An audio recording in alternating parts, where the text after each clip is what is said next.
The top stories: CMG Africa praises Ethiopia's determination for growth and technological transformation.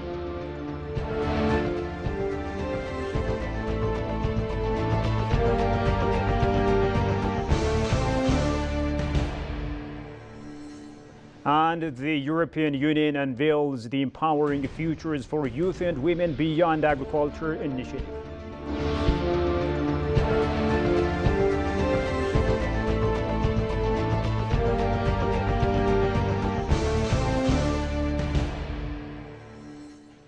Hello and welcome to EBC World English News, ladies and gentlemen, with Mish Faraulako, and thank you for watching us.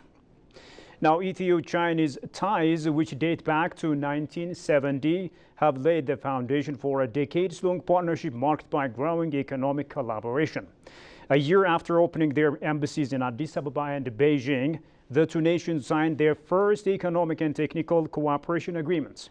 In an interview with EBC World's Addis Dialogue, Pei Chun-li, Deputy Bureau Chief of CMG Africa, praised Ethiopia's homegrown economic reform, drawing comparisons to China's own transformative journey to becoming an economic powerhouse. The following piece by our staff reporter Tigster Nisa unpacks the following details. Have a listen to this.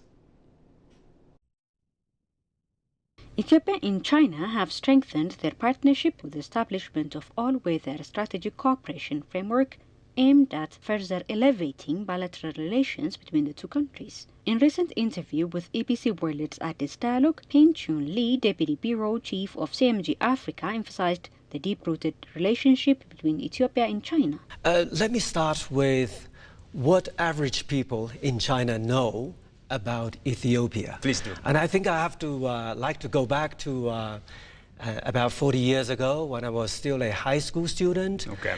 In our history textbooks, it says Ethiopia is a country, if not the only one in Africa, that avoided colonial rule. Wow. So Chinese people have deep respect for the people of Ethiopia. We salute you for your success in maintaining your independence over the years.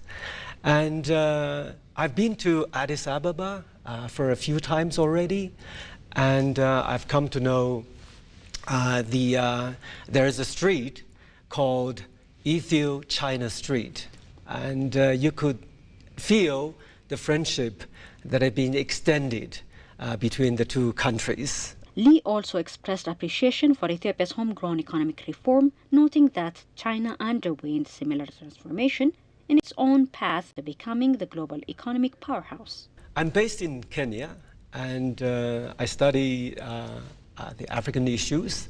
Okay. And I've come to know that the homegrown economic reform program is underway in the country. Yes. You know what? For the past 40 years, Chinese people have witnessed the changes of China because of the economic reforms that started in 1979.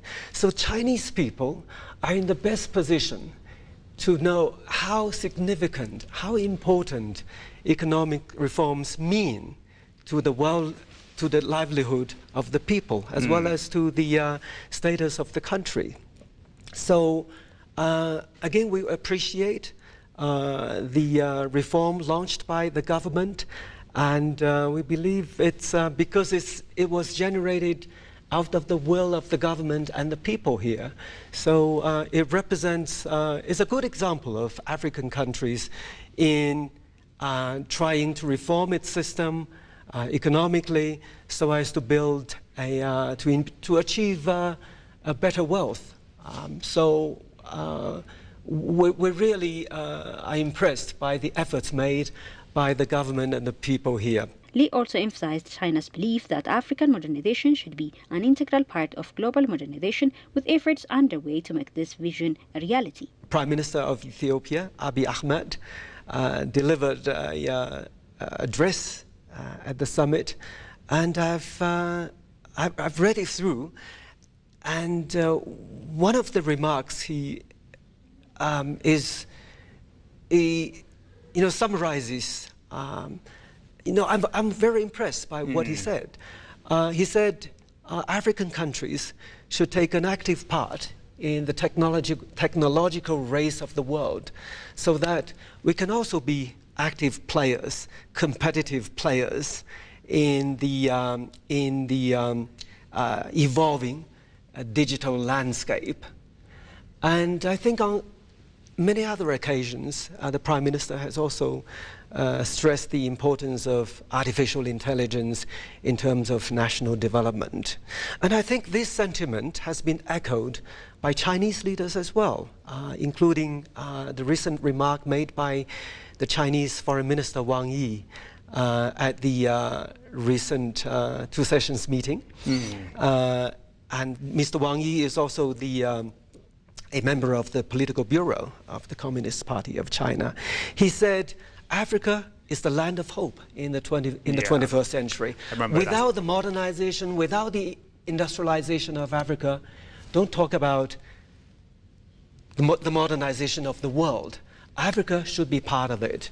And this is what he said, and this is also what China wants to translate into reality. As partnership between Ethiopia and China continues to evolve, both nations are focused in building a future grounded in shared growth, technology and innovation.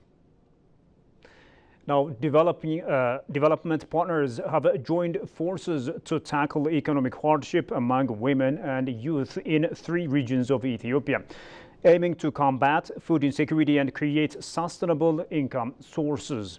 In a launch event today in Addis Ababa, the European Union, along with NGOs People in Need, Ayuda and Action, and the Development Enterprise Center, introduced the Empowering Futures for Youth and Women Beyond Agriculture initiative. Set to run from 2025 to 2027 in the Afar, Tigray and Oromia states, the initiative will focus on providing education, skills development and economic opportunities while promoting environmental resilience to help women and youth achieve financial independence. Shagamato reports. Prolonged drought, erratic rainfall and conflict are disrupting agricultural livelihoods in Ethiopia, pushing vulnerable communities, especially women and youth, into economic distress. A new initiative themed Empowering Futures for Youth and Women Beyond Agriculture is launched today to equip women and youth with essential tools to thrive in the rural and disaster-affected regions of Afar, Tigray and Oromia. Funded by the European Union, the initiative is implemented by People in Need in collaboration with Ayuda and Action and the Development Expertise Center. Talking to EBC World, leaders of the organizations outlined plans to make women and youth financially independent through various support programs. We will train these users in 11 Tibet colleges. They will be provided with different curriculums. We will design together with the Tibet colleges.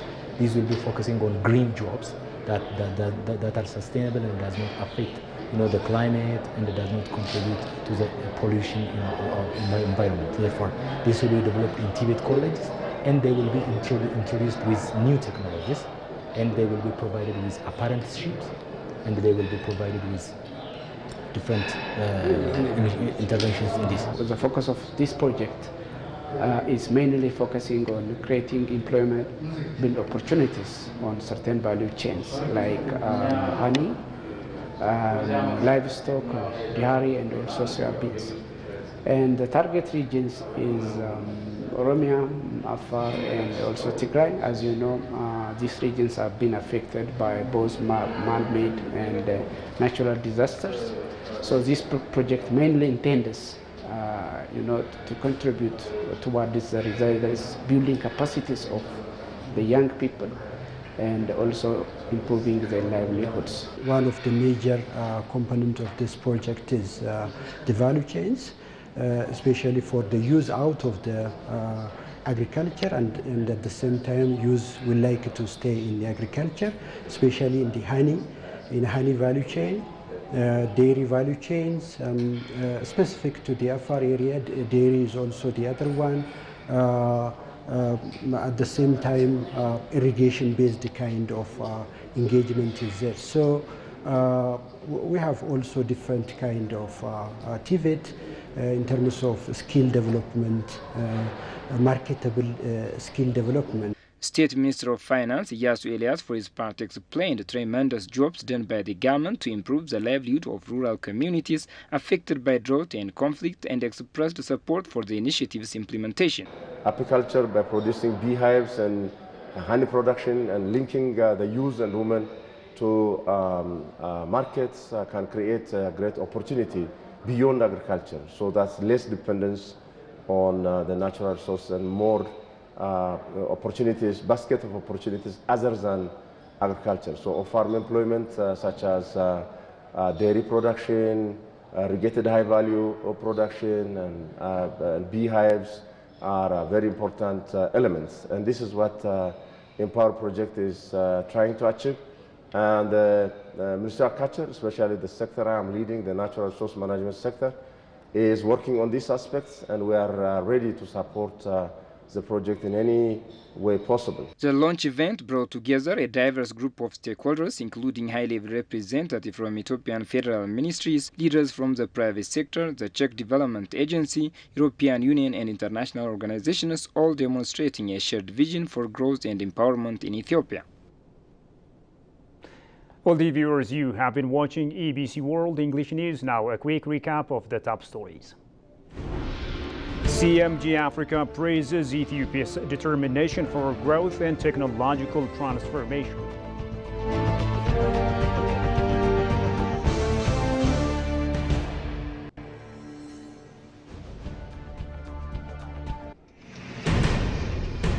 And the European Union unveils the Empowering Futures for Youth and Women Beyond Agriculture initiative.